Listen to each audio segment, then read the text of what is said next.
Hip-hop culture comes from the States, and if you really love it and all that it's done for you, you should really take the time to study up on it and learn about it. Then you'll have a better understanding of what's insensitive and which lines you shouldn't cross. Does Jay no longer stand behind that statement? I'm saying I don't wanna come down from your love. We'll get lost together like we fly. Don't ever let me come down from your love. From your love. From your love. Hey everyone, it's Bree here. If you're new here, welcome to my channel. I mainly make content about K-pop commentary if this is your first time here.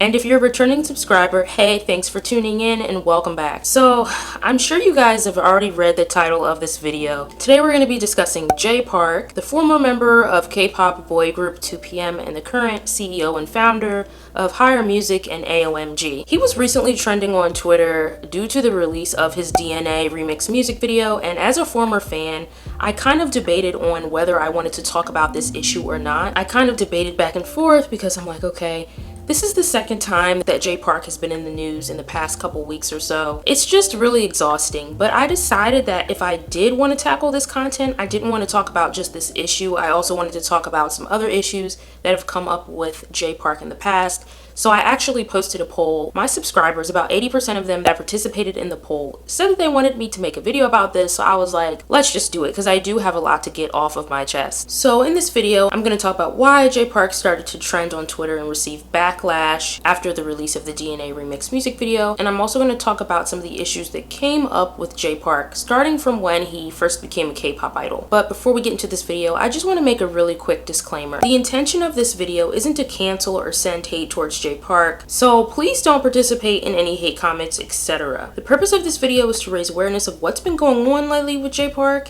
and give some broader context and to spark a conversation. Like I mentioned before, I myself used to be a fan of Jay Park until a couple years ago, but then I kind of pulled away from supporting him, and I'll further explain why later on in this video. I also want to say, as far as this topic goes, specifically on the topic of cultural appropriation, of course, I'm a black woman, so I am speaking on cultural appropriation of black culture, but at the same time, black people are not monolithic, so this is just my opinion. There may be people that are black and disagree with me, and that's fine, and I welcome any differing opinions or perspectives in the comment section below, but I just want to make it clear, I am not the one single monolithic voice for black people. Like I said, we all have different opinions. So now that the disclaimer is out of the way, I am going to jump over into voiceover mode just because I have a lot of screenshots and articles that I want to show you guys, and it'll be easier for me to do it that way. But after I finish the video, I will come back at the end. So now let's get into it. So first, who is Jay Park?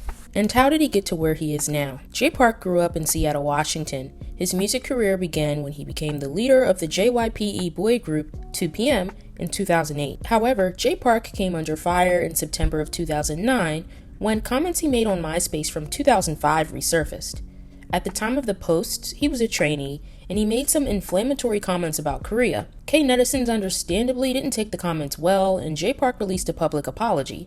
However, a few days later, Jay Park alluded to leaving South Korea in a letter to fans on 2PM's Fan Cafe. And JYPE later confirmed that he would be leaving Korea and returning to the United States. Fans of 2PM had mixed reactions to the announcement, but after his departure, Jay never returned to join 2PM. It seems like adjusting to life as an idol in a different country was a huge culture shock for Jay, who was 17 at the time, and maybe he felt that social media was his only outlet. But I think this incident is important to note as we move forward with his timeline as a public figure. In 2010, Jay Park returned to South Korea and signed to Citus HQ, rebranding as a solo artist. As a solo artist, he had a lot more control over his work, and his discography shifted more towards hip-hop and R&B. He would later found hip-hop label AOMG in 2013 and Higher Music in 2017.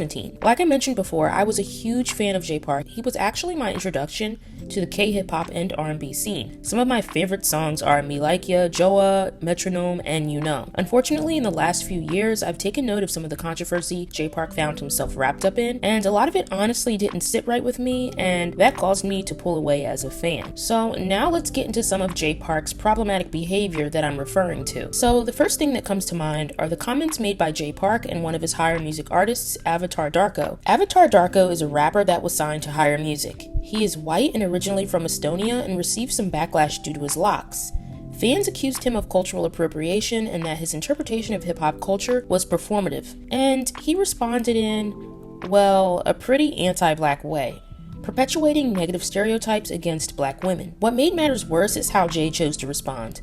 Instead of maybe taking Avatar Darko aside and checking him for his comment, Jay took to Instagram as well, comparing using Korean words and liking K-pop to cultural appropriation if you don't know the history of suffering Koreans went through. The comment wasn't only passive-aggressive, it was also straight-out ridiculous. Appreciating someone's culture, specifically liking the music, etc., is different from appropriating one's culture. For someone like Avatar Darko, maybe dreads are an aesthetic choice that makes him feel quote-unquote more hip-hop, but for some black people, having black hairstyles like braids, locks, afros, etc. is a way of life and often leads to us being kicked out of school, being told we're unprofessional at work, being subjected to verbal microaggressions about our hair, being told our hair is ugly or undesirable, while when other races do it, it's trendy or edgy, or maybe even stereotyped as being violent or a thug. Fans tried to explain the situation to Jay on Twitter, but his responses clearly showed that he was not receptive to criticism, saying that this was simply an instance of appreciating culture and it's all love. Imagine saying you're appreciating black culture but not checking and addressing an instance where your artist made anti-black comments, especially when a portion of your international fans are black women. Later on in that same year in September, a video was uploaded on the Higher Music YouTube channel called Who is Avatar Darko? And it's still up today if you want to check it out. In the video, Jay Park interviews Avatar Darko about his beginnings and how he came to be an artist. At one point, Avatar Darko discusses his image, and Jay actually stops him mid-sentence to ask how he feels when people call him a culture vulture, stating that Jay himself had been accused of the same. And well, Avatar Darko states that black people who accused him of cultural appropriation are closed-minded and have a lack of substance, while Jay seems to co-sign his comments. I don't know about you guys, but this clip just did not sit well with me at all. I haven't seen any post about Avatar Darko on any of the Higher Music social media lately, so it's possible that he's no longer associated with Jay, but in my opinion, the way that the situation with Avatar Darko was handled was extremely disrespectful, especially towards black fans. Imagine disrespecting the community of people who founded the genre of music that you profit off of. About 2 weeks ago, Jay Park came under fire again after lyrics from the song Mukbang Remix by Lil Cherry, featuring Jay Park and other various artists, resurfaced. In his verse, Jay Park said, "Worship me like Allah, get it done like voila." These lyrics caused major outrage as many Muslim netizens found it blasphemous and thus extremely disrespectful to Islam to compare yourself to Allah and be worshipped like Allah. Jamez and Jay Electronica also rapped lyrics like, "Even Arab women take off their hijab and wear a bikini, hip hop," and "Stop for Allah, all we want is salam salam." But all these given out is haram haram. Despite the fact that the lyrics were extremely offensive, Jay's reactionary tweets caused even more backlash. Instead of trying to understand where his fans were coming from and choosing to take accountability, he took a very passive-aggressive gaslighting approach, saying that the fans accusing him of being racist or mocking Islam were out of pocket. He also dismissively said he was going to go back to impacting lives, and even said that he loved his real Muslim fans. So basically, he implied that people were overreacting for being offended because they were just lyrics and the Muslim fans who were offended weren't his real fans in the first place. Nice. Well, as you can probably guess, that didn't go over well at all, and Jay got major backlash on the internet. He later deleted the tweets, and it seems as if his PR got with him and helped him release an actual apology. The funny thing is, I think people wouldn't have been as offended if Jay hadn't taken to Twitter and went on his sorry not sorry rampage, which was like a slap in the face to the Muslim fans who were already hurt. I remember thinking that day, someone needs to take this man's phone away. Like, you know how some K-pop idols aren't allowed to have personal phones or social media? At this point, I think this is what we should do with Jay Park. And to be honest, at that moment I also wondered if he was truly sorry to the fans he hurt, given his previous tweets, or if he just wanted to put out the fire. So now let's talk about the DNA remix music video. On June 14th, the Higher Music YouTube channel posted a music video for the remix of the YLN foreign song DNA. The music video featured Jay Park and various other artists under Higher Music. After the music video was released, it was quickly met with backlash from netizens. In the music video, which has now been privated, you can see Jay Park with other artists, donning black hairstyles like locks, braids, and even a mock Type 4 afro. On top of that, at some points, one of the individuals seems to be throwing up gang signs, and many just found the music video to be a cringy, watered down, performative version of what an authentic hip-hop music video truly is. A lot of netizens also found the music video to be inauthentic because it was supposed to be a song about Korean pride, but there weren't any elements of that to be seen. Instead, a lot of netizens felt that this was just a music video that was culturally appropriating and dumbing down hip-hop culture. If you haven't already, I really encourage you to check out Desi March's reaction to this music video. I really like his channel, and I think he did a great job at summing up why this music video is distasteful. But to summarize it, like I said, this is a watered down, stereotypical portrayal of what hip-hop is. For some people, gang activity, locks, or other black hairstyles, and blackness in general is not just a costume, something that they can perform or put on and take off as an aesthetic. It's their actual way of everyday life. To make matters worse, on June 16th, Jay Park once again responded to the backlash via social media and caused even more of an uproar. Jay wrote a lot in his 2 comments on YouTube, but I'll list some of the key points of his argument. He claims that hip-hop gives misfits a sense of belonging, and then goes on to say that black rappers inspire him and his artists, not just aesthetically, but by being role models of overcoming the odds. He then goes on to say that the black hairstyles they imitate make them feel like rock stars. So basically the black hairstyles that you're wearing makes you feel like a rock star, or you're basically saying it's an aesthetic that you use to make you feel good or more edgy or hip-hop. That rubbed me the wrong way. He also mentioned that himself and many of the other artists featured in the music video donated to Black Lives Matter, as if that gives them the okay to go ahead and culturally appropriate. He then goes on and says that he and his artists don't want to be black, but they appreciate the culture and are proud to be Korean. He stated that he doesn't necessarily agree with Korean rappers who have locks, but he doesn't feel it's his place to tell them to not have locks or other black hairstyles. He then goes on to mention that if it's okay for Nicki Minaj, the Migos, and Lil Uzi to culturally appropriate, then why can't he? And when he dragged Nicki, the Migos, and Lil Uzi into this, I was like, are you serious? First of all, he's referring to Nicki's music video Chun-Li. Now, maybe a lot of people could argue that Nicki was appropriating Chinese culture, or some might just argue that she was going with the aesthetic of Chun-Li, which is actually a video game character from Street Fighter. I'm not Asian or Chinese, so I don't really want to speak for if this is cultural appropriation or not. So if you're Chinese, if you come from a Chinese background and you think it's cultural appropriation, or if it's not, please leave your comment below. I'd love to see it. Now, the Migos music video he's referring to is Stir Fry, and I can see how that might be a little bit offensive. From what I know, Migos just wanted to go with an Asian theme, and they were kind of mimicking the whole kung fu movie aesthetic. I can see how that might have been taken as offensive, but once again, I'm not Asian, I'm not Chinese, so it's not really my place to say that. But as far as Lil Uzi's P's and Q's, in that music video, Lil Uzi was basically an anime character. Making yourself look like an anime character or cosplaying or whatever is not cultural appropriation. Anime is a form of animation. Yes, it's Japanese animation, but come on, I think we all can clearly see how that was a very poor comparison. So now let's get on to the statement that probably blew my mind out of all the other lines in Jay's comment. He finally states that if it's okay for people to fangirl over K-pop idols with dyed hair, then it's okay for he and his artists to fanboy over rappers with locks and tattoos. Okay, wait a minute. What does liking K-pop or fangirling over K-pop idols with dyed hair have to do with you culturally appropriating black hairstyles in a performative way in a music video?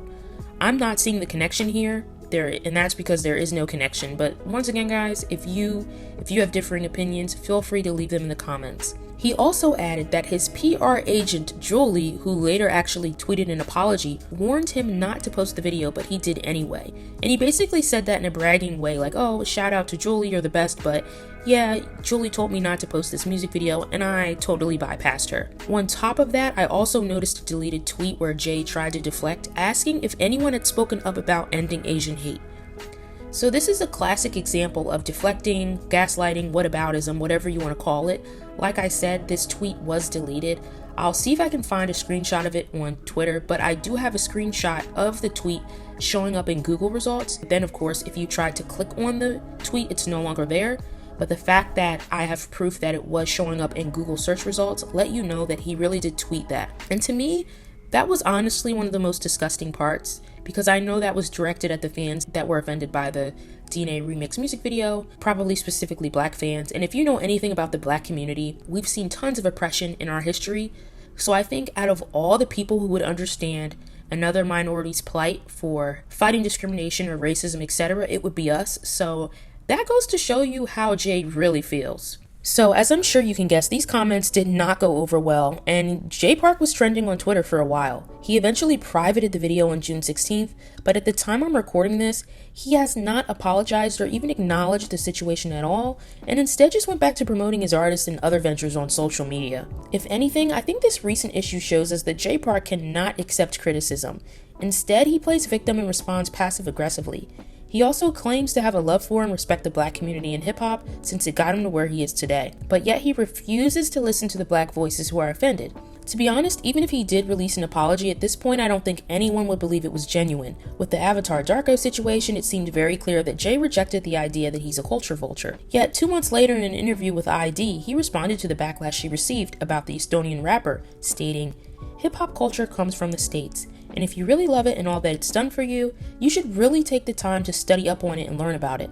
Then you'll have a better understanding of what's insensitive and which lines you shouldn't cross." Does Jay no longer stand behind that statement? I do want to acknowledge that cultural appropriation is bigger than Jay Park. It's also apparent in K-pop and even in Western media too. But my issue with Jay Park is not only was he born in the United States and he isn't a K-pop idol who's signed to a big company and may not have the agency or voice to make choices or speak out. He's a CEO of 2 labels, running a bunch of artists, plus he was born and raised in the US, so he should have a good understanding of what cultural appropriation is. On top of that, he's signed to Roc Nation, but he's been called out time and time again and hasn't seemed to learn from any of his criticism. He seems adamant in the fact that he isn't wrong and seems to be okay with continuing with his music career, unbothered by fans that he's offended, responding on social media with gaslighting and passive-aggressive comments when he's called out. I think the DNA remix video could have been great if the song and music video truly showed the Korean experience, since apparently that's what the song was supposed to be about in the first place. There are tons of Korean artists I can name, specifically K-pop artists, who effortlessly melded hip-hop rapper pop with elements of Korean culture to demonstrate their pride, like BTS, August D, and ONEUS to name a few. So why couldn't Jay Park have taken that route instead of demonstrating a performative version of hip-hop culture? To close, I summed this up as best as I could, but I hope you can see why I no longer support Jay Park. I'm not saying he's a bad person or that he can't grow, but his behavior seems pretty problematic to me, whether he has good intentions or not, and unless he takes accountability and changes, I won't be supporting him. I'd love to hear your thoughts on this situation, so please feel free to comment below.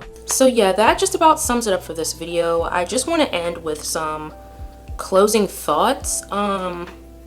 Like I said, my intention is not to send any hate towards Jay Park. This is just something I really wanted to get off my chest because I do see a pattern with Jay Park that I've noticed.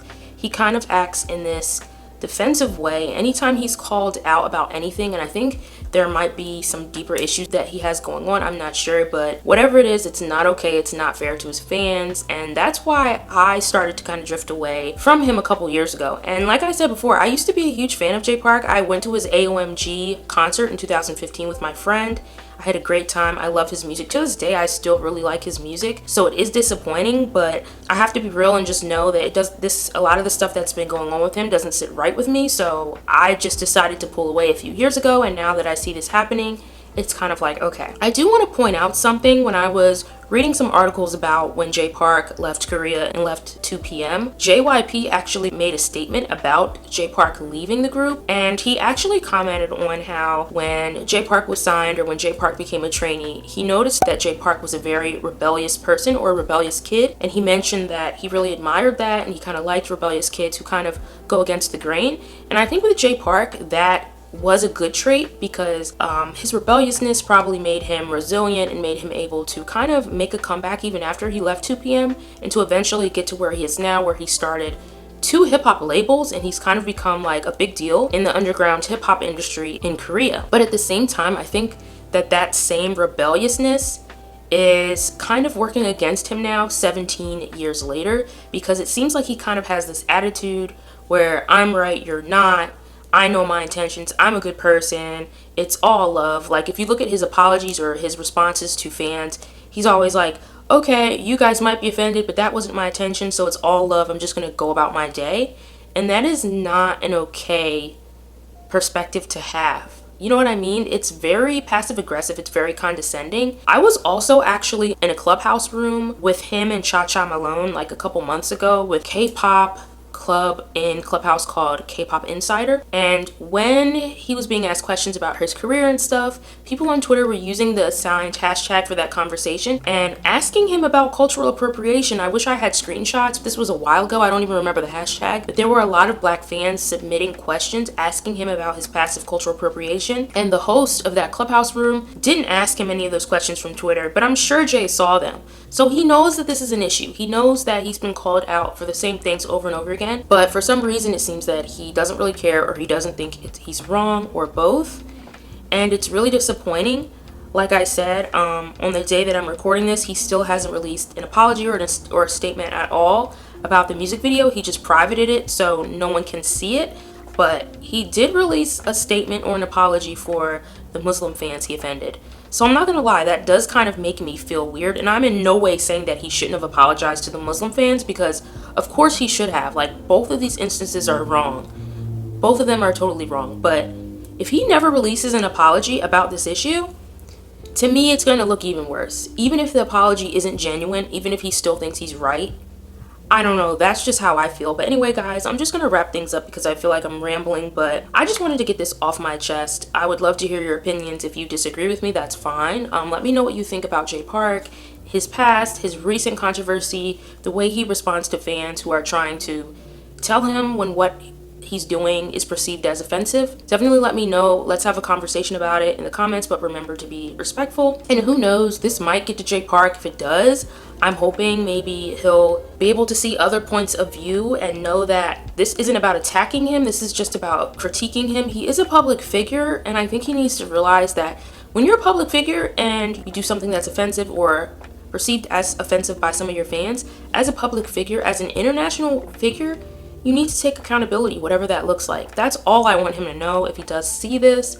But anyway, guys, thank you so much for watching. Like I said, comment your thoughts below. If you liked this video, I'd really appreciate it if you thumbs it up and shared it with your friends. Leave a comment, make sure to subscribe, and I'll see you in the next video. Bye!